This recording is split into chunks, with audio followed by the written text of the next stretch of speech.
ಎಮ್ಮಿ ಸಗಣಿ ಹಾಕಿತ್ತು ಮನಿ ಮುಂದ.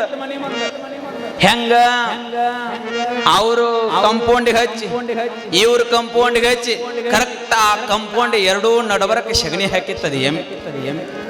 ಈ ಕಡೆಯಿಂದ ಮನೆಯಿಂದ ಇದು ಬಂತು, ಈ ಕಡೆಯಿಂದ ಮನೆಯಿಂದ ಇದು ಬಂತು. ಇವೆರಡು ಜಗಳಾಡಕತ್ತು. ಯಾಕ? ಈ ಸಗಣಿ ನಂದಂತ ಇದು, ಈ ಸಗಣಿ ನಂದಂತದು. ಇವ್ಯಾಡು ಮನೇನು ಜಗಳಾಡಕತ್ತು. ಇವ್ರು ಜಗಳಾಡಕತ್ರ ಸುಮ್ಮಿರ್ತಾರನ್ರಿ ಹಿಂದ್ ಕುಂತ ಯಜಮಾನ್ರು. ಅವು ಯಾಡು ಬಂದುವ, ಅವು ಯಾಡು ಜಗಳಾಡಕತ್ತುವ, ಅವು ಯಾಡು ಕೊಡ್ಲಿ ಬಡಿಗೆ ತಗೊಂಡವ. ಅದ್ರನ ಇದು ಹೊಡಿತು, ಇದ್ರನ ಅದು ಹೊಡಿತು. ಎಷ್ಟು ಅನ್ನೋದ್ರೊಳಗ ಸುಮ್ಬಿಡ್ತೀರೇನೋ ಹೋಗಿ ಅಪ್ಪಾಯರ ಹರಿಸೇ ಬಿಟ್ರು. ಎದ್ರ ಸಂಬಂಧ? ಎಮ್ಮಿ ಸಗಣಿ ಸಂಬಂಧ. ಈ ಸಗಣಿ ನನ್ನಂತಿದು, ಈ ಸಗಣಿ ನಂದಂತಿದು ಹೇಳ್ತೀನಿ. ಎಫ್ಐಆರ್ ಹರಿಸಿದ್ರು, ಕಂಪ್ಲೇಂಟ್ ಆಯ್ತು, 5 ಕೋಟಿಗೆ. ಎಷ್ಟು ವರ್ಷ ಕೇಸ್ ನಡೀತು ಅಂತಂದ್ರ ಯಪ್ಪ ಹೇಳಲಾರಿ ಆ ಕೇಸ್ ನಡೆದೈತಿ. ಆಯ್ತು ತಾಲೂಕಾ ಕೋರ್ಟಿಗೆ, ಜಿಲ್ಲಾ ಕೋರ್ಟಿಗೆ, ಸುಪ್ರೀಂ ಕೋರ್ಟಿಗೆ, ಹೈಕೋರ್ಟಿಗೆ. ಹೇಳ್ತೀನಿ, ಹೈಕೋರ್ಟಿಗೆ ಹೋಗೋದ್ರೊಳಗೆ ಎಷ್ಟು ವರ್ಷ ಆಗಿತ್ತು ಅಂದ್ರೆ 20 ವರ್ಷ ಆಗಿತ್ತು. ಎದ್ರ ಸಂಬಂಧ? ಈ ಸಗಣಿ ನಂದಂತಿದು, ಈ ಸಗಣಿ ನಂದಂತಿದು. 20 ವರ್ಷ ಆಗಿತ್ತು ಹೈಕೋರ್ಟಿಗೆ ಹೋಗೋದ್ರೊಳಗ. ಹೇಳ್ತೀನಿ ನಿಮಗ, ಇವ ಏನಿಲ್ಲ ತಾಲೂಕು ಕೋರ್ಟ್ನಾಗ ಏನು ಜಡ್ಜ್ ಆಗಿದ್ನಲ್ಲ, ಟ್ರಾನ್ಸ್ಫರ್ ಆಗಿ ಎಲ್ಲಿ ಹೋಗಿದ್ದ ಅಂದ್ರೆ ಸುಪ್ರೀಂ ಕೋರ್ಟಿಗೆ ಹೋಗಿದ್ದವ. ಅವ ಅಂದ ಕೇಸ್ ನೋಡಿದ ಎದೆ ಡಸ್ ಅಂತ ಒಮ್ಮಲಿಗೆ. ಈ ಕೇಸ್ ನಡೆಸಿದವನ ನಾನ, ಇನ್ನೂ ಇದು ಮುಗುದಿಲ್ಲ, ಇದನ್ನೇನರೆ ಮಾಡಿ ಅಂತ್ಯ ಹಾಡಬೇಕು ಅಂತ ತಿಳ್ಕೊಂಡು ಹೇಳಿ ಕರೆಸಿದವ. ಇಬ್ಬರು ಕರೆಸಿದಗಳೇ ಇಬ್ರು. ಆ ಕಟಕಟ್ಯಾಗ ಒಬ್ರು, ಈ ಕಟಕಟ್ಯಾಗ ಒಬ್ರು. ಬಂದನೆ ಏನೇನ್ ಸಮಸ್ಯೆ? ಏನಿಲ್ರಿ ಸರ, ಈ ಸಗಣಿ ನಂದ್ರಿ. ಹೌದಾ? ನಿಂದೇನ ಸಮಸ್ಯೆ? ಏನಿಲ್ರಿ ಸರ, ಈ ಸಗಣಿ ನಂದ್ರಿ. ಅವ ಕೋರ್ಟ್ ವಕೀಲ್ ಅಂದ, ಜಡ್ಜ್ ಅಂದ, ಈ ಸಗಣಿ ನಿಂದು ಅಲ್ಲ, ಈ ಸಗಣಿ ನಿಂದು ಅಲ್ಲ, ಅದು ಎಮ್ಮಿದೈತಿ. ಎಮ್ಮಿ ಬಂದು ಕೇಳಿ ಕೊಡ್ತೀನಿ, ನೀವು ಮನೆಗೆ ನಡ್ರಿ ಅಂದವ. ಮನೆಗೆ ನಡ್ರಿ. ಸಗಣಿ ಸಂಬಂಧ 20 ವರ್ಷ ಕೇಸ. ಭಾರಿ ಅದ್ಭುತ ನಮ್ಮ ಜನ. ಎದರ ಸಂಬಂಧ ಜಗಳಾಡೋದು? ಏನು ಅಟ್ಟ ಜಗಳಾಡೋದು. ಆನಂದೇ ಇಲ್ಲ. ಸ್ಟಾರ್ಟ್ ನಿಮ್ಮದು. ಮನೆಯೊಳಗೆ ಬಹಳ ಚಲೋ ಸಂಸಾರ ನಡೆದಿತ್ತು ಅಂದ್ರೆ ಹೋಗಿ ಬತ್ತಿ ಹಚ್ಚೇ ಬಿಡದಲ್ಲಿ ಅತ್ತಿಗರೆ ಹಚ್ಚೋದು, ಸೊಸಿಗರೆ ಹಚ್ಚೋದು. ಎಷ್ಟು ಚಂದ ಬಾಳೆ ಮಾಡ್ತಿರ್ತಾವ ಅಂದ್ರೆ ಪಾಪ ಬಾಳ ಚಂದ ಬಾಳೆ ಮಾಡ್ತಿರ್ತಾವ. ಒಟ್ಟ ಬಾಳೆ ಹೆಂಗರೆ ಮಾಡ ಮುಗಿಸೇ ಬಿಡೋದು, ಅಂತೆ ಹಾಡೇ ಬಿಡೋದು. ಒಟ್ಟ ಮನೆ ಯಾಡ್ ಆಗಬೇಕು, ಒಟ್ಟ ಖುಷಿ ಇರೋದಿಲ್ಲ. ಮಗನಿ ಎಷ್ಟು ಚಂದ ನಗತಿರ್ ನೋಡಿ ಅಂತ ಹೇಳಿದ್ರು. ಭಾರಿ ನಗತಿರ್. ಕಾಯಕ, ಸೇವೆ, ದಾಸೋಹ, ಯಾರಿಗೂ ಗೊತ್ತಾಗದ ಹಾಗೆ ಸೇವೆಯನ್ನ ಮಾಡ್ತಕ್ಕಂತ ಮರಳು ಶಂಕರ ದೇವರನ್ನು ಕೊಡ್ತಾರ. ಇವತ್ತಿನಿಂದ ನಂದು ಕಲ್ಯಾಣದೊಳಗ ಕಾಯಕ ಇಲ್ಲ, ಕಲ್ಯಾಣವನ್ನ ಬಿಟ್ಟು ನಾನು ಹೋಗಬೇಕು ಅಂತ ತಿಳ್ಕೊಂಡು ನಿರ್ಧಾರ ಮಾಡಿದ್ರು ಮರಳು ಶಂಕರ ದೇವರು. ಎಲ್ಲೆಲ್ಲಿಂದ ಬರ್ತಾರ್ರಿ? ಅಫ್ಘಾನಿಸ್ತಾನದಿಂದ ಎಷ್ಟೆಷ್ಟು ದೂರಿಂದ ಕಲ್ಯಾಣಕ್ಕೆ ಬಂದ್ರು ಶರಣರು. ಯಾವುದರ ಸಲುವಾಗಿ? ಬಸವಣ್ಣನನ್ನ ನೋಡಬೇಕು ಅಂತ, ಬಸವಣ್ಣನನ್ನ ಕಾಣಬೇಕು ಅಂತ, ವಚನ ಸಾಹಿತ್ಯವನ್ನ ಪಡೆದುಕೊಳ್ಳಬೇಕು ಅಂತ, ಶರಣರೆಲ್ಲರೂ ಕುಳಿತುಕೊಂಡು ಭಕ್ತಿ ಭಾವದ ಭಜನೆಯನ್ನ ಮಾಡಬೇಕು ಅಂತ, ವಚನ ಚಿಂತನೆಯನ್ನ ಮಾಡಬೇಕು ಅಂತ ಕಲ್ಯಾಣದೊಳಗೆ ಹೆಂಗ ಬೋರ್ಡ್ ಇದ್ವಲ್ಲ, ಎಲ್ಲ ಶರಣರು ಏನು ಬೋರ್ಡ್ ಹಾಕಿದ್ರು ಅಂತಂದ್ರ, ಹದುಳು ಬಣ್ಣಿರೇ ಸುಸ್ವಾಗತ, ಶರಣರ ಬರಬೆಮಗೆ ತಳಿರು ತೋರಣಗಳನ್ನ ಕಟ್ಟುವೆ, ಶರಣರ ಬರಬೆಮಗೆ ಪ್ರಾಣ ಜೀವಾಳವಯ್ಯ. ಹೆಂಗ ಕಲ್ಯಾಣದೊಳಗೆ ಬೋರ್ಡ್. ಈಗ ನಮ್ಮ ಮನೆ ಮುಂದದಾವ, ನಮ್ಮ ಮನೆ ಮುಂದೆ ಹೆಂಗದಾವ ಅಂತಂದ್ರ ನಾಯಿ ಇದೆ ಎಚ್ಚರಿಕೆ. ನಮ್ಮ ಬೋರ್ಡ್ ಏನು ಅಂದ್ರೆ ನಾಯಿ ಇದೆ ಎಚ್ಚರಿಕೆ. ಯಾಕಂದ್ರೆ ಒಳಗ ನಾಯಿ ಐತಿ, ಹಿಡಿದಿತ್ತು ಸಕಾಸ ಬಾಪ. ಕಲ್ಯಾಣದೊಳಗೆ ಹಂಗಿರ್ಲಿಲ್ಲ. ಮನಸ್ಸು ಬಿಚ್ಚಿ ಎಲ್ಲರಿಗೂ ಸ್ವಾಗತ. ಶರಣರು ಬರ್ತಾರಂದ್ರ ತಳಿರು ತೋರಣಗಳನ್ನ ಕಟ್ಟಿ ನಾನು ಸ್ವಾಗತಿಸುವೆ ಅಂತ ಶರಣರು ಬರೀತಾರ. ಅಂತಹ ಒಂದು ಕಲ್ಯಾಣ, ಅಂತಹ ಒಂದು ಪುಣ್ಯ ಭೂಮಿ ಬಸವ ಕಲ್ಯಾಣ. ಬಂದ್ರು ಒಂದು ಪ್ರಸಂಗ, ಬಸವ ಕಲ್ಯಾಣದೊಳಗಡೆ 1,96,000 ಅಮರಗಣಗಳ ಪ್ರತಿನಿತ್ಯ ಪ್ರಸಾದವನ್ನ ಮಾಡಬೇಕು ಅನ್ನುವಂತ ಪ್ರಸಂಗ. ಆದ್ರ ಆ ಎಲ್ಲ ಜಂಗಮರು ಅಷ್ಟ ಆಗಾಕ ಇನ್ನು ಎಷ್ಟು ಕಮ್ಮಿ ಇದ್ರು ಅಂದ್ರೆ 6,000 ಜನ ಜಂಗಮರು ಕಡಿಮೆ ಇದ್ರು. ಬಸವಣ್ಣನವರು ಚಿಂತೆ ಒಳಗೆ ಕುಳಿತುಕೊಂಡ್ಬಿಟ್ರು. 6,000 ಜಂಗಮರನ್ನ ಎಲ್ಲಿಂದ ಕರ್ಕೊಂಡು ಬರಬೇಕು ಅಂತ ತಿಳ್ಕೊಂಡು ವಿಚಾರ ಮಾಡ್ತಿರ್ಬೇಕಾದ್ರ ಬಸವಣ್ಣನವರ ಚಿಂತನೆಯನ್ನ ನೋಡಿದ ಚೆನ್ನ ಬಸವಣ್ಣ ಕೇಳ್ತಾನ, ಬಸವಣ್ಣ ಏನೋ ಚಿಂತೆ ಮಾಡಾಕತ್ತಿಯಲ್ಲ, ಏನಾಗ್ಯದ? ನೀವ್ ಯಾರ ಮನೆಯೊಳಗೆ ಹನಿ ಹಚ್ಕೊಂಡು ಕುಂತೀರ ಅಂದ್ರೆ ಕೇಳ್ತಾರ ನೋಡ್ರಿ, ಯಾಕೆ ಏನಾಗೈತಿ, ಏನ್ ಮಾಡಾಕತ್ತಿ, ಏನ್ ಚಿಂತೆ ಹತ್ತೈತಿ ಏನ ಕೇಳೋದಿಲ್ಲ. ಆಜುಬಾಜು ಮನೆಯವ್ರು ಬಂದು ನೀವು ಕುಂತಿರ್ತೀರಿ, ಗಂಡ ಏನ್ರ ಕೊಡಸಲಾರ್ದ ಸೆಟ್ಕೊಂಡ್ ಕುಂತಿರ್ತೀರಿ. 2 ದಿನ ಊಟ ಬಿಟ್ಟು 3 ದಿನ ಊಟ ಬಿಟ್ಟು 3 ದಿನ ಊಟ ಬಿಟ್ರೆ 4ನೇ ದಿನ ಊಟಕ್ಕೆ ಬರೋಬ್ಬರಿ ಗಂಡ ಏನ್ರ ತಂದು ಕೊಡ್ತಾನ ಅನ್ನೋದು ನಿಮ್ಗೆ ಖಾತ್ರಿ ಇರ್ತೈತಿ. ಬಸವಣ್ಣ ಚಿಂತೆ ಮಾಡಾಕತ್ತಿದ್ದ ಕೇಳ್ತಾನ ಚೆನ್ನ ಬಸವಣ್ಣ, ಯಾಕಪ್ಪ ಏನು ಚಿಂತೆ ಮಾಡಾಕತ್ತಿ? ಆಗ ಬಸವಣ್ಣ ಅಂತಾನ, ಏನಿಲ್ಲ ಚೆನ್ನ ಬಸವಣ್ಣ, 1,96,000 ಅಮರಗಣಗಳಿಗೆ ಪ್ರತಿನಿತ್ಯ ಪ್ರಸಾದ ಮಾಡಬೇಕು ಅನ್ನುವ ಸಂಕಲ್ಪ ನಂದು. ಆದರ 6,000 ಜನ ಜಂಗಮರ ದಾಸೋಹಕ್ಕೆ ಕಡಿಮೆ ಬಿದ್ದಾರ. 6,000 ಜಂಗಮರನ್ನ ಎಲ್ಲಿಂದ ಕರ್ಕೊಂಡು ಬರಬೇಕಂತ ವಿಚಾರ ಮಾಡಾಕತ್ತೀನಿ ಅಂದಗಳನೆ ಚೆನ್ನ ಬಸವಣ್ಣನವ್ರು ಹೇಳ್ತಾರ ಬಸವಣ್ಣನವ್ರಿಗೆ, ಬಸವಣ್ಣ 6,000 ಜನ ಜಂಗಮರನ್ನ ಬೇಕು ಅಂತಂದ್ರ ಕಾಶ್ಮೀರದ ಪಾಂಡವಪುರವೆಂಬ ಪಟ್ಟಣದಲ್ಲಿ ಮಹಾದೇವ ಗೋಪಾಲನ ಆಸ್ಥಾನದೊಳಗ 6,000 ಜನ ಜಂಗಮರದಾರ, ಅವರನ್ನು ಹೋಗಿ ನೀನು ಕರೆದುಕೊಂಡು ಬಾ. ಬಸವಣ್ಣಂದ ಆಗ್ಲಿ ಹೊರಟೇ ಬಿಟ್ಟೆ ಅಂತ ತಿಳ್ಕೊಂಡು ಹೇಳಿ ವೇಷವನ್ನ ಬದಲಿಸಿಕೊಂಡು ಮಸಾಲೆ ವ್ಯಾಪಾರಿಗಳನ್ನ ಮಾರಬೇಕು ಅನ್ನುವಂತ ವೇಷವನ್ನ ಧರಿಸಿಕೊಂಡು ಹೊರಟ. ಕಾಶ್ಮೀರದ ಕಡೆಗೆ, ಮಾಂಡವ್ಯಪುರದ ಪಟ್ಟಣದ ಕಡೆಗೆ ಹೊರಟ. ಅಲ್ಲಿ ಹೋಗುದ್ರೊಳಗೆ ಎಲ್ಲ ಜಂಗಮರು ಓಡಾಡಕತ್ತಿದ್ರು. 6,000 ಜನ ಜಂಗಮರು ಅಂದ್ರೆ ಭೋಜನ ಪ್ರಿಯರು. ಪ್ರಸಾದ ಒಂದ್ ಎದ್ದು ಬಿಟ್ರೆ ಜಂಗಮರಿಗೆ ಖುಷಿಯೋ ಖುಷಿ. ಜಂಗಮರನ್ನ ಹೆಂಗ ಒಲಿಸಬೇಕನ್ನು ಸೂತ್ರ ಹೇಳುತ್ತೆ ನಿಮಗ. ಜಂಗಮರನ್ನ ಹೆಂಗ ಒಲಿಸಬೇಕು ಅಂದ್ರ ಮೃಷ್ಟಾನ್ನ ಭೋಜನವನ್ನ ಮಾಡಿ ಜಂಗಮನಿಗೆ ತೃಪ್ತಿ ಮಾಡಿಬಿಟ್ರೆ ಜಂಗಮ ನಿಮಗೆ ಆಶೀರ್ವಾದ ಮಾಡಿ ಹೋಗಿಬಿಡ್ತಾನೆ. ನೀವು ನೋಡ್ರಿ ಚನ್ನವೀರಜ್ಜವರು ಎಲ್ಲೇ ಹೋಗ್ಲಿ, ಎಲ್ಲೇ ದಾಸೋಹವನ್ನ ಪ್ರಾರಂಭ ಮಾಡ್ಲಿ, ಮೊಟ್ಟ ಮೊದಲಿಗೆ ಅವರ ಕಾಯಕ ಏನಾಗಿತ್ತು ಅಂದ್ರ ಜಂಗಮನಿಗೆ ತೃಪ್ತಿಯಾಗಿ ಪ್ರಸಾದ ಮಾಡಿಸಿ ಬೇಕಾದಷ್ಟು ಜನ ಬರ್ಲಿ ಅವ್ರು ಪ್ರಸಾದ ಮಾಡ್ಕೊಂಡು ಹೋಗಬಹುದು ಅನ್ನುವಂತ ವಿಚಾರ ಚನ್ನವೀರಜ್ಜವ್ರದಿತ್ತು. ಪ್ರತಿದಿನ ಪ್ರತಿ ವರ್ಷ ದಾಸೋಹ. ಎಲ್ಲಿ ಕಾಣುತ್ತದೆ ಅಲ್ಲಿ ದಾಸೋಹ, ಎಲ್ಲಿ ಕಾಣುತ್ತದೆ ಅಲ್ಲಿ ಕಾಯಕ.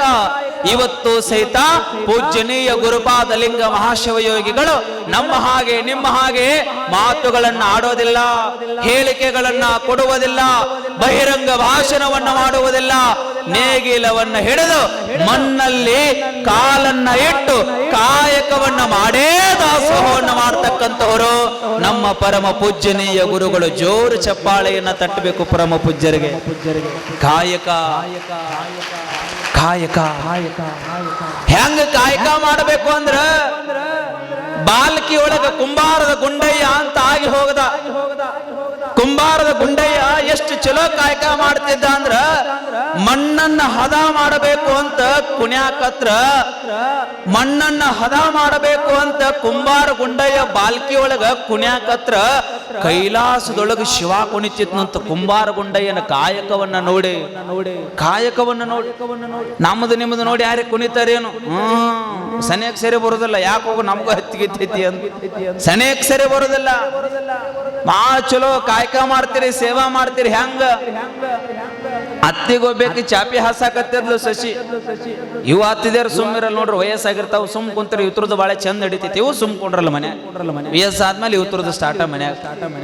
ಅತ್ತೆಂದ್ಲು ಶಶಿ, ನಾನು ಚೇರ್ ಮೇಲೆ ಕುಂತೀನಿ, ನೀನು ಜಮಖಾನ ಮೇಲೆ ಕುಂತಿ. ನಾ ಬಂದು ಜಮಖಾನ ಮೇಲೆ ಕುಂತ್ರ ನೀ ಎಲ್ಲಿ ಕುಂಡ್ರತಿ? ಅತ್ತಿ ನಿಮ್ಮ ಸ್ಥಾನಕ್ಕಂತರೂ ಕುಂಡ್ರಾಕಾಗೋದಲ್ರಿ, ನಿಮ್ಮ ಸರಿಸಮ ಅಂತರೂ ಕುಂಡ್ರಾಕಾಗೋದಲ್ರಿ. ನಿಮಗ ಮಣಿ ಹಾಕ್ತೀನಿ, ನಾ ಜಮಖಾನ ಮೇಲೆ ಕುಂಡಿರ್ತೀನಿ. ಸುಮ್ ಬಿಡ್ಬೇಕ ಬ್ಯಾಡಿದು.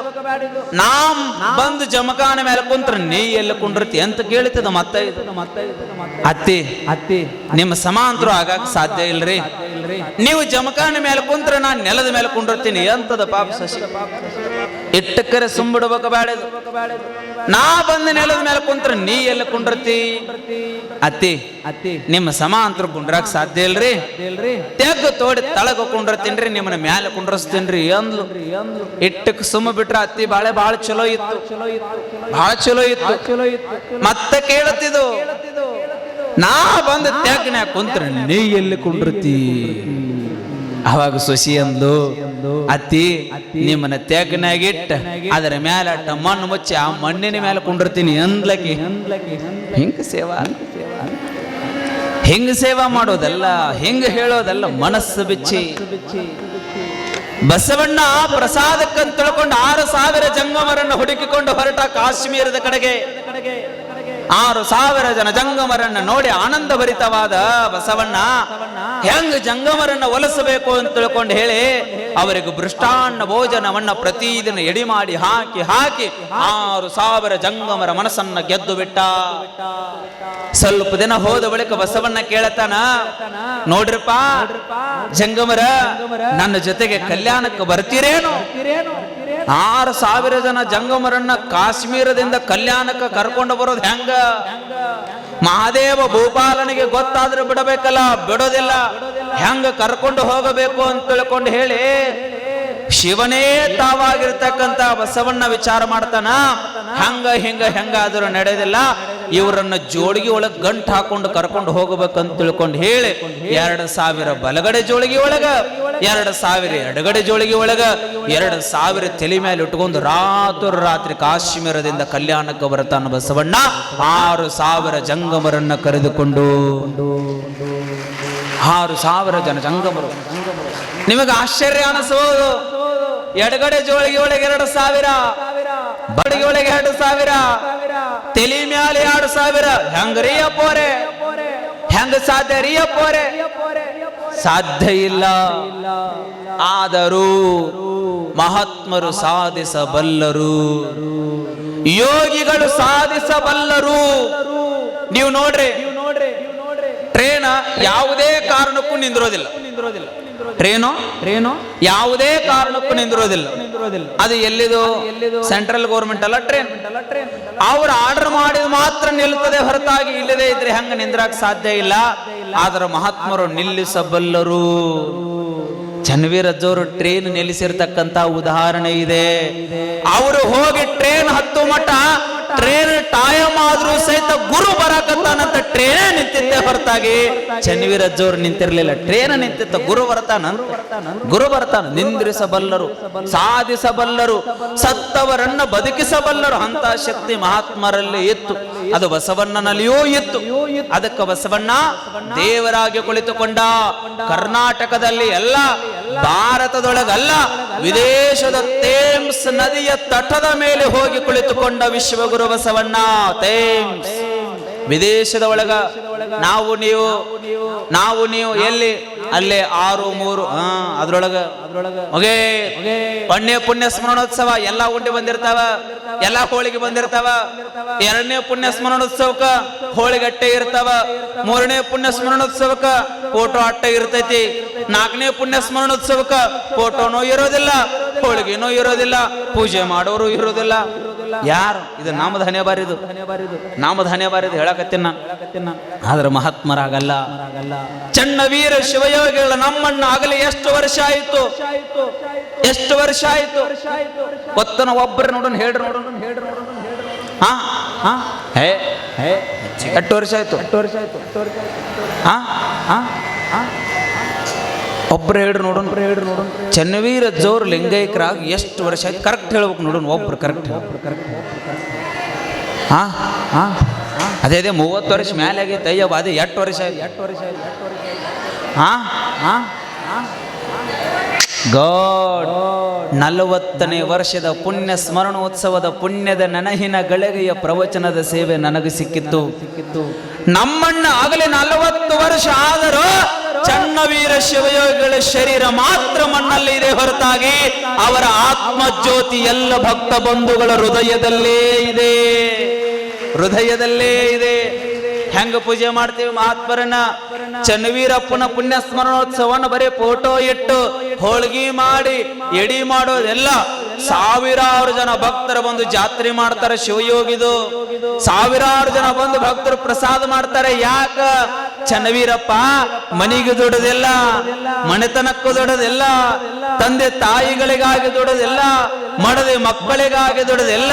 ಚನ್ನವೀರಪ್ಪ ಈ ಭಕ್ತ ಬಂಧುಗಳಿಗಾಗಿ ದುಡಿದಿದ್ದಾನೆ ಅಂತ ತಿಳ್ಕೊಂಡು ದೇವರಾದ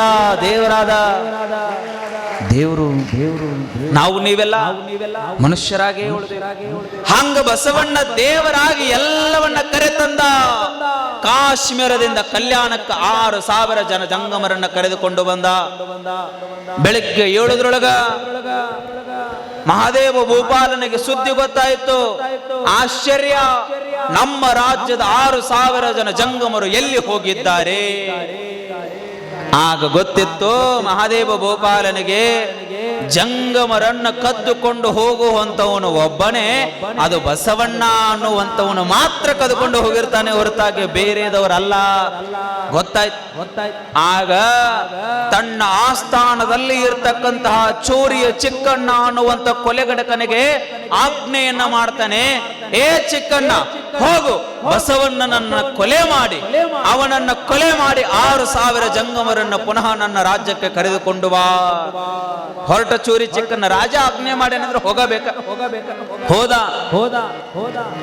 ಕಳ್ಳರೂ ಸಹಿತ ಶರಣರಾಗ್ತಾರೆ ಅನ್ನೋದಕ್ಕಾಗಿ ಕಲ್ಯಾಣಕ್ಕೆ ಹೋಗಬೇಕಾಗ್ತದೆ, ಕಲ್ಯಾಣವನ್ನ ನೋಡಬೇಕಾಗ್ತದೆ. ಎಂತಹ ಪುಣ್ಯದ ಪುತ್ಥಳಿ ಅದು! ಚನ್ನವೀರ ಶಿವಯೋಗಿ ಮಹಾರಾಜ್ ಕಿ, ಗುರುಪಾದಲಿಂಗ ಶಿವಯೋಗಿ ಮಹಾರಾಜ್ ಕಿ. ಎಚ್ಚರಾಗ್ರಂತ.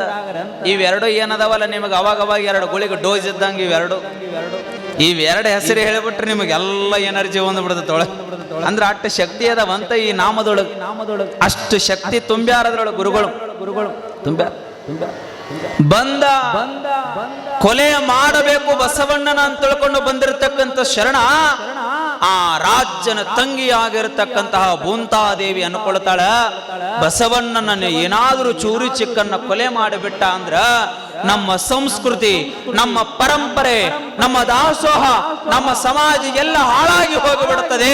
ಬಸವಣ್ಣನಿಗೆ ಹೋಗಿ ಈ ವಿಷಯವನ್ನು ಮುಟ್ಟಿಸಬೇಕು ಅಂತ ತಿಳ್ಕೊಂಡು ಹೇಳಿ ಚೂರಿ ಚಿಕ್ಕಣ್ಣನಿಗಿಂತ ಮೊದಲು ಮಾಡಿ ಓಡೋಡಿ ಕಲ್ಯಾಣಕ್ಕೆ ಬರ್ತಾಳ.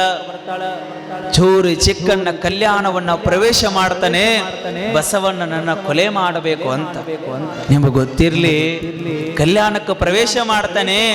ಎಲ್ಲ ಶರಣರು ಕಾಯಕ ಮಾಡುವುದನ್ನು ನೋಡುತ್ತಾನೆ, ಆನಂದ ಪಡ್ತಾನೆ. ಪ್ರತಿಯೊಬ್ಬ ಶರಣರು ಬೆಳಗಿನ ಜಾವ ಎದ್ದು ಬ್ರಾಹ್ಮಿ ಮುಹೂರ್ತದಲ್ಲಿ ಕಾಯಕವನ್ನ ಮಾಡತಕ್ಕಂತ ಸಿದ್ಧಾಂತವನ್ನ ನೋಡಿದ ಚೂರಿ ಚಿಕ್ಕಣ್ಣ ಅನ್ಕೊಳ್ತಾನ, ಇಂತಹ ಪುಣ್ಯ ಭೂಮಿಯನ್ನು ಸೃಷ್ಟಿ ಮಾಡಿದ ಬಸವಣ್ಣನನ್ನ ಕೊಲೆ ಮಾಡಿ ನಾನು ಯಾವ ಪಾಪವನ್ನ ಕಟ್ಕೊಳ್ಳಿ, ನಾನೂ ಬಸವಣ್ಣನ ಸೇವೆಯನ್ನ ಮಾಡಬೇಕು ಅಂತ ತಿಳ್ಕೊಂಡು ಹೇಳಿ ಕೊಲೆ ಮಾಡಾಕ ಬಂದವನು ಸಹಿತ ಶರಣನಾಗಿ ಪರಿವರ್ತನೆಯಾದ. ಕಲ್ಯಾಣದೊಳಗಡೆ ಶರಣನಾಗಿ ಪರಿವರ್ತನೆಯಾದ. ಸಾಮಾನ್ಯ ಏನು, ಶರಣನಾಗಿ ಪರಿವರ್ತನೆಯಾದ. ಇದನ್ನ ಗಮನಿಸಿರ್ತಕ್ಕಂತಹ ಬೂಂತಾದೇವಿ ಅನ್ಕೊಳ್ತಾಳ, ಇಂಥ ಕಳ್ಳನ ಮನೆಯನ್ನೇ ಮನಸ್ಸನ್ನೇ ಪರಿವರ್ತನೆ ಮಾಡಿರ್ತಕ್ಕಂಥ ಬಸವಣ್ಣ ನಮ್ಮ ಅಣ್ಣನನ್ನೂ ಪರಿವರ್ತನೆ ಮಾಡಬಲ್ಲ ಅಂತ ತಿಳ್ಕೊ ಅಂತ ಹೇಳಿ ಪುನಃ ಕಾಶ್ಮೀರಕ್ಕೆ ಹೊರಡ್ತಾಳೆ. ಪಾಂಡವಪುರದ ಮಹಾರಾಜನಿಗೆ ಅಣ್ಣನಿಗೆ ಒಂದು ಮಾತು ಹೇಳ್ತಾಳೆ, ಅಣ್ಣ, ಕಲ್ಯಾಣವೆಂಬುದು ಭಾವದ ಪುತ್ಥಳಿ, ಕಲ್ಯಾಣವೆಂಬುದೊಂದು ಭಕ್ತಿಯ ಪುತ್ಥಳಿ, ನಡಿ ನೀನು ಈ ರಾಜ್ಯವನ್ನು ಬಿಟ್ಟು ಹೋಗೋಣ ಅಂತ ತಿಳ್ಕೊಂಡು ಹೇಳಿ ಅಣ್ಣನನ್ನ ಕರೆದುಕೊಂಡು ಕಲ್ಯಾಣಕ್ಕೆ ಬರ್ತಾಳೆ. ಅಣ್ಣ ತನ್ನ ರಾಜ್ಯವನ್ನ ತನ್ನ ಮಗನಾಗಿರತಕ್ಕಂತ ಲಿಂಗಾರತಿಗೆ ಪಟ್ಟವನ್ನ ಕಟ್ಟಿ ಕಿರೀಟವನ್ನ ಇಟ್ಟು ಈ ರಾಜ್ಯವನ್ನು ಮುನ್ನಡೆಸು ಅಂತ ಹೇಳಿ ಅಂತ ಮಹಾರಾಜ ಆ ರಾಜ್ಯವನ್ನು ತೊರೆದು ಕಲ್ಯಾಣಕ್ಕೆ ಬರ್ತಾನ. ಕಲ್ಯಾಣಕ್ಕೆ ಬಂದು ಹಂಗ ಇರ್ತಾನಂತ ಮಾಡಿರೇನು? ನಮ್ಮಂಗ ನಿಮ್ಮಂಗ ಬಂಗಾರ ಉಂಗ್ರ ಹಾಕೊಂಡು ಬಂಗಾರ ಕಿರೀಟ ಹಾಕೊಂಡು ರಾಜ ಮಸ್ತ್ ಇರ್ಬೋದ್ರಿ ಕಲ್ಯಾಣದೊಳಗ ಅಂತ ನೀವು ತಿಳ್ಕೊಂಡಿರಬಹುದು. ಹಂಗಿರ್ಲಿಲ್ಲ. ಕಲ್ಯಾಣದೊಳಗ ಹೆಂಗಿದ್ದ ಶರಣ ಅಂದ್ರ, ಕಲ್ಯಾಣದೊಳಗ ಮಹಾರಾಜ ಹೆಂಗಿದ್ದ ಅಂತಂದ್ರ ಕಲ್ಯಾಣದೊಳಗೆ ಪ್ರತಿನಿತ್ಯ ಯಾವ ಕಾಯಕವನ್ನ ಮಾಡ್ತಿದ್ರ ಅಂದ್ರ ಕಟ್ಟಿಗೆ ಕಡಿಯುವ ಕಾಯಕವನ್ನ ಮಾಡ್ತಾ ಇದ್ದ. ನಮ್ಮಂಗ ನಿಮ್ಮಂಗ ಇನ್ನೊಬ್ಬರ ಹೊಲಕ್ಕೆ ಹೋಗಿ ಕಟ್ಟಿಗೆ ಕಟ್ಕೊಂಡು ಬಂದು ಮಾರೋದಲ್ಲ. ಯಾವ ಗಿಡಗಳು ಒಣಗಿರ್ತಾವ, ಯಾವ ತಳಗ ಬಿದ್ದಿರ್ತಾವ, ಆ ಕಟ್ಟಿಗೆಗಳಿಗೆ ಕೈ ಮುಗಿದು ಹೇಳ್ತಾ ಇದ್ದ, ನೋಡಪ್ಪ ಇವತ್ತು ಶರಣರ ದಾಸೋಹಕ್ಕೆ ನಿನ್ನನ್ನು ಒಯ್ತಾ ಇದ್ದೇನೆ, ನಿನ್ನ ಕಡಿತಾ ಇದ್ದೇನೆ, ನನ್ನನ್ನ ಕ್ಷಮೆ ಮಾಡು, ನನಗ ಆಶೀರ್ವದಿಸು ಅಂತ ತಿಳ್ಕೊ ಅಂತ ಹೇಳಿ ಕಟ್ಟಿಗೆಗಳನ್ನ ಕಡೆದು ಅದನ್ನ ಮಾರಿ ದಾಸೋಹವನ್ನ ಮಾಡ್ತಾ ಇದ್ದ ಮಹಾರಾಜ. ಎಂತ ಅಲ್ಲ ಕಲ್ಯಾಣದೊಳಗ ಬಸವಣ್ಣ ಏನು ಕಲಿಸಿಕೊಟ್ಟ ಅಂತಂದ್ರ, ಕಲ್ಯಾಣದೊಳಗ ಬಸವಣ್ಣ ಏನು ಪಾಠವನ್ನ ಹೇಳಿಕೊಟ್ಟ ಅಂದ್ರ, ಯಾರು ದೊಡ್ಡವರಲ್ಲ, ಯಾರು ಸಣ್ಣವರಲ್ಲ. ಎಷ್ಟು ದಿನ ನಾ ನಾ ನಾ ನಾ ಎಷ್ಟು ದಿನ ನಾನಾ ಅನ್ನೋರು ಈ ಭೂಮಿ ಮೇಲೆ ಉಳ್ದಾರೇನ್ ಯಾರು? ಒಬ್ಬ ಸ್ಮಶಾನಕ್ಕ ಕಿವಿ ಕೊಟ್ಟು ಕೇಳಾಕತ್ತಿದ್ದ, ಸ್ಮಶಾನಕ್ಕ ಕಿವಿ ಕೊಟ್ಟು ಕೇಳಾಕತ್ತಿದ್ದ. ಅಲ್ಲೊಬ್ಬ ಗೆಳೆಯ ಬಂದು ಹೇಳತಾನ, ಯಾಕೋ ಏನು ಕೇಳಾಕತ್ತಿ ಅಂತ ಕೇಳಿದ್ರ ಗೆಳೆಯ ಹೇಳತಾನ, ಏನಿಲ್ಲೋ ಗೆಳೆಯ, ಊರಾಗೆಲ್ಲ ನಾ ನಾ ನಾ ನಾ ಅಂತ ಮೆರೆದಾಡ್ತಿದ್ದು, ಇಲ್ಲಿ ಒಬ್ಬನು ಸೌಂಡ್ ಮಾಡಲಾಗೆ ನೋ ಮರೆ, ಅದಕ್ಕೆ ಯಾರ್ಯಾರ ಸೌಂಡ್ ಮಾಡ್ತಾರಂತ ಕಿವಿ ಕೊಟ್ಟು ಕೇಳಾಕತ್ತೀನಿ ಎಂದ. ಹೋಗೇ ಮಣ್ಣಾಗು ಮಠ ಮಾತ್ರ ನಾ.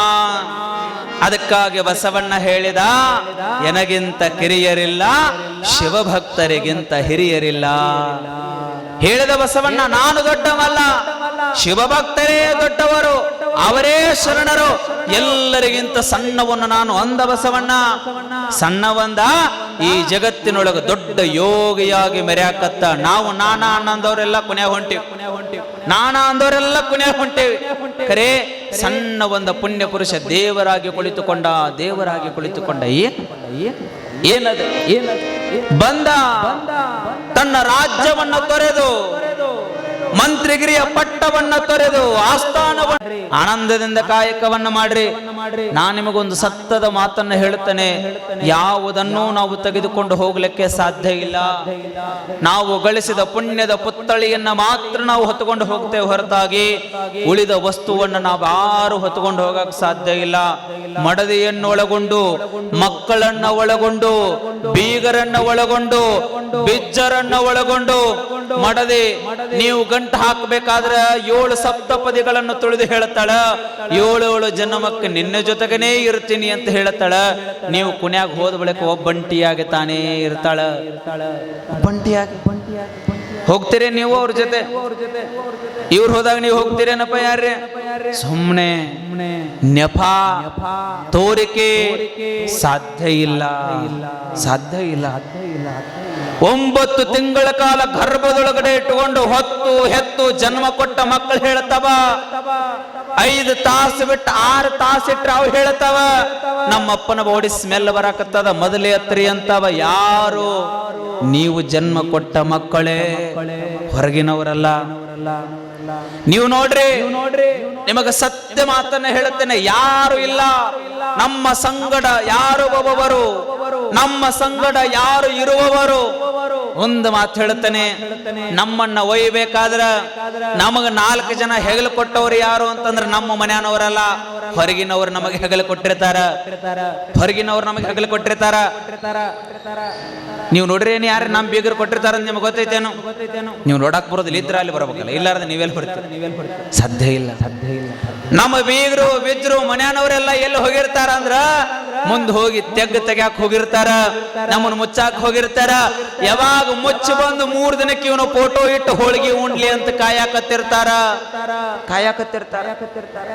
ಹಾಗಾಗಿ ಯಾರು ನಮ್ಮ ಸಂಗಡ ಬರುವವರೆಲ್ಲ, ನೀನು ಗಳಿಸಿದ ಸಂಪತ್ತನ್ನ ಒಳಗೊಂಡು, ನೀನು ಕಟ್ಟಿಕೊಂಡ ಮಡದಿಯನ್ನೊಳಗೊಂಡು, ನೀನು ಹೆತ್ತ ಮಕ್ಕಳನ್ನ ಒಳಗೊಂಡು, ಆರೂ ನಮ್ಮ ಸಂಗಡ ಬರುವವರಲ್ಲ.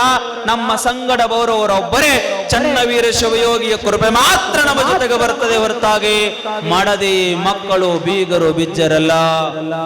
ಸೇವಾ ಮಾಡ್ರಿ, ಇರು ಮಠ ಕಾಯಕ ಮಾಡ್ರಿ. ಒಂದು ತತ್ವ ಸಿದ್ಧಾಂತದ ಪರಿಕಲ್ಪನೆಯನ್ನು ನಾನು ನಿಮಗೆ ಹೇಳುತ್ತೇನೆ. 100 ಜನ ಬರ್ರಿ, 1000 ಜನ ಬರ್ರಿ, ಪ್ರವಚನ ಪುರಾಣ ಕೀರ್ತನೆಗಳು ಯಾವ ಕಾರಣಕ್ಕಾಗಿ ಕೇಳಬೇಕು ಅಂತಂದ್ರೆ, ಯಾವ ಕಾರಣಕ್ಕಾಗಿ ನಾವು ಹೇಳಬೇಕು ಅಂತಂದ್ರೆ, ಎಷ್ಟು ಜನ ಬಂದು ನೀವೆಲ್ಲರೂ ಇಲ್ಲಿ ಕುತ್ಕೊಂಡು ಪ್ರವಚನವನ್ನು ಕೇಳಕತ್ತೀರಲ್ಲ, ನಿಮಗೆ ಎಷ್ಟು ಪುಣ್ಯ ಸಿಗುತ್ತದೆ ಎನ್ನುವಂಥದ್ದು ಶಕ್ಯತಾ ನನಗೂ ಗೊತ್ತಿಲ್ಲ. ಆದರೆ ಬಸವ ಪುರಾಣದ ಪ್ರಮಾಣವನ್ನ ಮಾಡಿ ಸತ್ಯದ ಮಾತನ್ನು ನಿಮಗೆ ಹೇಳುತ್ತಾನೆ. ನೀವು ಏನಾದರೂ 4 ಜನರನ್ನ ಕರೆದುಕೊಂಡು ಬಂದು 4 ಬಸವಣ್ಣನ ನುಡಿಗಳನ್ನ ಅವರು ಕಿವಿಯೊಳಗೆ ಹಾಕ್ಸಿದ್ರ ಚನ್ನವೀರೇಶ 1000 ಪಟ್ಟು ನಿಮಗೆ ಆಶೀರ್ವಾದ ಮಾಡ್ತಾನೆ ಎನ್ನುವಂತ ಸತ್ಯ ಮಾತ್ರ ನಮಗರಿವಿರ್ಲಿ, ಸತ್ಯ ಮಾತ್ರ ಅರಿವಿರ್ಲಿ. ಬರ್ರಿ ಕೇಳ್ರಿ, ಆನಂದದಿಂದ ಜೀವನ ಸಾಗಿಸ್ರಿ, ಕಾಯಕವನ್ನ ಮಾಡ್ರಿ, ಸತ್ಯ ಶುದ್ಧ ಗಳಿಸಿರ್ತಕ್ಕಂಥ ಸಂಪತ್ತನ್ನ ಮಾತ್ರ ಇಟ್ಕೊಳ್ರಿ. ಇನ್ನೊಬ್ಬರು ಹೊಟ್ಟೆ ಮೇಲೆ ಹೊಡೆದು ಇನ್ನೊಬ್ಬರು ಕಿಶೇಕ ಕತ್ರಿ ಹಾಕಿದ್ರೆ ಅದು ನಮಗ ಸಲ್ಲದು. ನೀವು ಅನ್ಬಹುದು, ಅಜೋರಿ ನಾವೇನ್ರಿ ದುಡ್ಕೊಂಡು ತಿನ್ನಾಕತ್ತೀವ್ರಿ, ನಮಗ ಕಷ್ಟ ಕಾಡಾಕತೈತ್ರಿ ಅಜೋರ, ನಮ್ಗ ಕಷ್ಟ ಕಾಡಾಕತೈತ್ರಿ ಅಜೋರಿ. ನಿಮಗೊಂದ್ ಮಾತು ಹೇಳ್ತೀನಿ, ನೀವೆಲ್ಲ ಮಾರ್ಕೆಟಿಗೆ ಹೋಗಿರ್ತೀರಿ.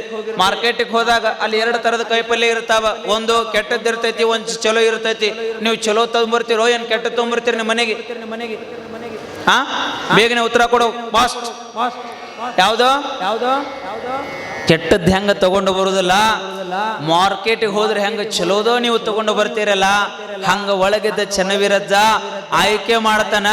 ಯಾವ್ದು ಕಿಶೇಕ ಕತ್ರಿ ಹಾಕಿರ್ತದ ಅದು ಅಲ್ಲೇ ಕೊಳೆತು ಹೊಕ್ಕದ, ಯಾವುದು ಚಲೋ ಇರ್ತದ ಮಾತ್ರ ಚನ್ನವೀರಜ್ಜನ ಪಾದಕ್ಕೆ ಸಲ್ಲುತ್ತದೆ ಎನ್ನುವಂಥದ್ದು ನಂಬಿಕೆ ನಮಗಿರ್ಲಿ. ಸತ್ಯದ ಪರಿಕಲ್ಪನೆಯ ಬುತ್ತಿ ಮಾತ್ರ ನಮ್ಮ ಜೊತೆಗೆ ಬರಲಿಕ್ಕೆ ಸಾಧ್ಯ, ವಿಚಾರಗಳು ಮಾತ್ರ ನಮ್ಮ ಜೊತೆಗೆ ಬರಲಿಕ್ಕೆ ಸಾಧ್ಯ. ಗುರುಪಾದ ಲಿಂಗ ಶಿವಯೋಗಿಗಳು ಇವತ್ತಿಗೂ ಶುದ್ಧ ಕಾಯಕವನ್ನ ಮಾಡ್ತಾರೆ. ಬೆಳಗಿನ ಜಾವ ಎದ್ದು ಬ್ರಾಹ್ಮಿ ಮುಹೂರ್ತದಲ್ಲಿ ತಪಸ್ಸನ್ನ ಮಾಡ್ತಾರೆ. ಯಾರಿಗಾಗಿ? ಯಾವುದರ ಸಲುವಾಗಿ? ಅವರ ಸಲುವಾಗಿ ಪೂಜೆ ಮಾಡ್ತಾರಂತ ಮಾಡಿರೇನು? ಬೆಳಗಿನ ಜಾವ ರಾತ್ರಿ ಹೋಗೋದು 1 ಗಂಟೆ ಆಗುತ್ತೆ, ಮಲಗೋದು 1:30 ಆಗುತ್ತೆ, ಮತ್ತೆ ಪುನಃ 3 ಗಂಟೆಗೆ ಹೇಳಬೇಕು, ಮತ್ತೆ ಪೂಜೆ ಕೂತ್ಕೊಳ್ಬೇಕು, ಮತ್ತೆ ಭಕ್ತರು ಬರ್ತಾರೆ, ಮತ್ತೆ ದರ್ಶನವನ್ನ ಕೊಡಬೇಕು, ಮತ್ತೆ ಪೂಜೆಗೆ ಹೋಗ್ಬೇಕು, ಮತ್ತೆ ಕಾರ್ಯಕ್ರಮಗಳಿಗೆ ಓಡಾಡಬೇಕು. ನಾವು ನೆನಪಿಟ್ಟುಕೊಳ್ಳೋಣ, ಯಾರ ಸಲುವಾಗಿ ಶ್ರಮ ಪಡಾಕತ್ತಾರ ಅಂದ್ರ, ಯಾರ ಸಲುವಾಗಿ ಇಷ್ಟೆಲ್ಲ ಉಪವಾಸ ಇದ್ದು ವನವಾಸ ಇದ್ದು ನಮಗೆ ಯಾಕೆ ಬೇಕಾಗೈತ್ರಿ ಸ್ವಾಮಿ? ಯಾಕೆ ಬೇಕಾಗೈತಿ? ಚನ್ನವೀರಜ್ಜ ಏನು ಮಠದಾಗ ಕಡಿಮೆ ಇಟ್ಟಿಲ್ಲ, ಏನು ಕಡಿಮೆ ಇಟ್ಟಿಲ್ಲ. 3 ಹೊತ್ತು ಉಣ್ಣಾಕ ಆರಾಮ ಇಟ್ಟಾನ, ಮಲಗಾಕ ಚಲೋ ಮಠ ಅದೇ, ಏನು ಕಡಿಮೆ ಇಟ್ಟಿಲ್ಲ ಚನ್ನವೀರಜ್ಜ. ಇವತ್ತಲ್ಲ, ಇನ್ನೂ 100 ವರ್ಷ ನಮ್ಮಪ್ಪ ಗುರುಪಾದಲಿಂಗ ಶಿವಯೋಗ ಮಠದಾಗಿದ್ರು ಒಂದು 1 ಕಾಳಟ್ಟು ಕಡಿಮೆ ಆಗೋದಿಲ್ಲ. ಆದ್ರ ನಿಮ್ಮ ಸಲುವಾಗಿ 100 ದಿನ, 108 ದಿನ, 11 ದಿನ, 21 ದಿನ, 108 ದಿನ, 6 ತಿಂಗಳ ವರ್ಷಗಟ್ಟಲೆ ತಪಸ್ಸು ಮಾಡ್ತಾರಲ್ಲ. ನೀರಿಲ್ಲ, ಓಟ ಇಲ್ಲ, ಏನಿಲ್ಲ, ನಿದ್ದಿಲ್ಲ, ನೀರಿಡಕ್ಕಿಲ್ಲ, ಬರೀ ಲಿಂಗಯ್ಯನ ಹಿಡಿದು ತಪಸ್ಸು ಮಾಡ್ತಾರಲ್ಲ. ಯಾರ ಸಲುವಾಗಿ? ನಿಮ್ಮೆಲ್ಲರಿಗಾಗಿ ತಪಸ್ಸು ಮಾಡ್ತಾರೆ, ಹೊರತಾಗಿ ಅವರಿಗಾಗಿ. ಅಡ್ರಮ್ ಜೋರು ಚಪ್ಪಾಳಿ ಏನು ನೀನು ಹೊಡ್ಕೋಬೇಕು, ನಾ ಹೊಡಿಲಿ ಚಪ್ಪಾಳಿ. ತಪಸ್ಸು ಶಿವಯೋಗ. ಇಲ್ಲೇನು ಪ್ರವಚನ ಹಚ್ಚೋದು ಅವಶ್ಯಕತೆ ಇಲ್ಲ, ಇಲ್ಲೇನು ಅವ್ರ ಪ್ರವಚನ ಹಚ್ಚೋ ಕೆಲಸ ಅವಶ್ಯಕತೆ ಇಲ್ಲ. ಯಾರ ಸಲುವಾಗಿ ಹಚ್ಚಾರ? ದಿನ ಬಂದಿಲ್ಲಿ ಕುತ್ಕೊಳ್ತಾರಲ್ಲ, ಎಷ್ಟು ನೋವದೆ ಗೊತ್ತದೆ ಏನೋ, ಎಷ್ಟು ತ್ರಾಸದೆ ಗೊತ್ತದೆ ಏನೋ. ಒಂದು ಬೆಳಗ್ಗೆ ಹೋದ್ರೆ ರಾತ್ರಿಗೆ ಮಟ್ಟಕ್ಕೆ ಬರ್ತಾರ, ಇಲ್ಲಿ ಹೋಗಿ ಮಲಗ್ತಾರ, ಮತ್ತೆ ಪುನಃ ಬೆಳಗ್ಗೆ ಹೇಳ್ತಾರ. ಕಣ್ಣಲ್ಲಿ ನೀರು ಬರ್ತದೆ ಅವರ ಪರಿಶ್ರಮವನ್ನ ನೋಡಿದ್ರೆ. ಮಠದೊಳಗಿದ್ರೆ ಹೊಲಕ್ಕೆ ಹೋಗತಾರ, ಸಮಯಕ್ಕೆ ಸರಿಯಾಗಿ ಊಟ ಇಲ್ಲ, ಸಮಯಕ್ಕೆ ಸರಿಯಾಗಿ ನಿದ್ರೆ ಇಲ್ಲ. ಯಾರ ಸಲುವಾಗಿ? ನನ್ನ ಭಕ್ತರು ಆರಾಮಿರ್ಲಿ ಅಂತ ಅವ್ರು ಕಷ್ಟಪಡ್ತಾರೆ, ಹೊರತಾಗಿ ಅವರಿಗಾಗಿ ಎಲ್ಲ. 30 ದಿನಗಟ್ಟಲೆ ಕಟ್ಟಿ ಕಷ್ಟಪಟ್ಟು ಶ್ರಮ ಪಟ್ಟಿಟ್ಟೆಲ್ಲ ಪುರಾಣ ಹಚ್ಚಕತ್ತಾರಲ್ಲ ಶಾಂತನ. ಯಾರ ಸಲುವಾಗಿ? ನಮ್ಮ ಸಲುವಾಗಿ, ಅವ್ರ ಸಲುವಾಗಿ, ನಮ್ಮ ಸಲುವಾಗಿ ಇಲ್ಲ. ನೀವೆಲ್ಲ ಕೈ ಕಟ್ಕೊಂಡು ಮನೆ ಹಾಕೊಂತಾರ. ಎಷ್ಟು ಚಲೋ ದಾಸೋಹ ಮಾಡ್ಸಾಕತ್ತಾರ, ಎಷ್ಟು ಚಲೋ ಚೇರ್ ಹಾಕ್ಯಾರ, ಎಷ್ಟು ಚಲೋ ಬೆಳಕು ಮಾಡ್ಯಾರ. ನಿಮಗೆ ಶೆಕೆ ಆಗ್ಬಾರ್ದು ಅಂತ ಪ್ಯಾನ್ ಹಾಕ್ಯಾರ. ನಮ್ಮ ಜನ ಹಾಗೆ ಹೋಗಿಗಿತ್ತು ಅಂತ ಪ್ರಸಾದ ಮಾಡಕತ್ತಾರ. ಯಾರ ಸಲುವಾಗಿ? ಯಾರ ಸಲುವಾಗಿ? ನಮ್ಮ ಸಲುವಾಗಿ.